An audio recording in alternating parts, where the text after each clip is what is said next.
And now to the United States, where Republican presidential nominee Donald Trump has suffered major setbacks in two separate criminal cases against him. In Florida, Judge Aileen Cannon rejected the former president's attempt to throw out the classified documents case. Donald Trump had argued that the Presidential Records Act under U.S. law authorized him to retain highly sensitive documents at his Mar-a-Lago estate. Prosecutors have indicted the former president for keeping secret information related to national security at his residence. Now, Judge Cannon has ruled that the Presidential Records Act cannot shield Trump from the charges leveled against him.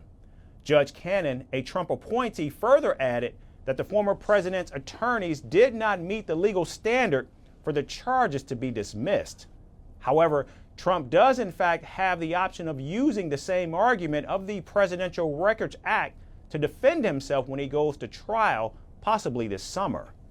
Now, in a separate case, Donald Trump was handed another setback by Judge Scott McAfee. This pertains to the 2020 elections interference case in the state of Georgia. The judge has refused to scrap the indictment against Donald Trump, asserting that the former president's inflammatory speech will not be protected under the First Amendment. The judge said, quote, "Even a core political speech addressing matters of public concern is not impenetrable from prosecution if allegedly used to further criminal activity." Judge McAfee added that Donald Trump and 18 other co-conspirators were being charged because they acted willfully and knowingly against the United States government. Prosecutors have proposed that the trial in the Georgia elections interference case begin in August. Donald Trump has pleaded not guilty in both the classified federal documents case and the 2020 Georgia election case. The former president has repeatedly lashed out at prosecutors, calling the legal proceedings a politically motivated witch hunt.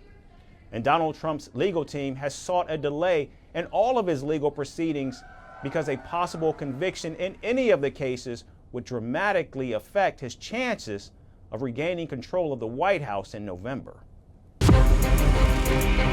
From impeachments to inaugurations, if it's a political story, we are on the scene.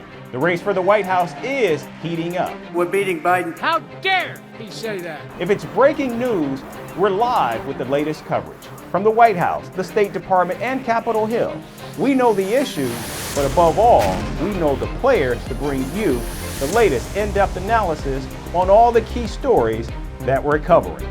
I'm Eric Ham. Join me from Washington here on Firstpost America.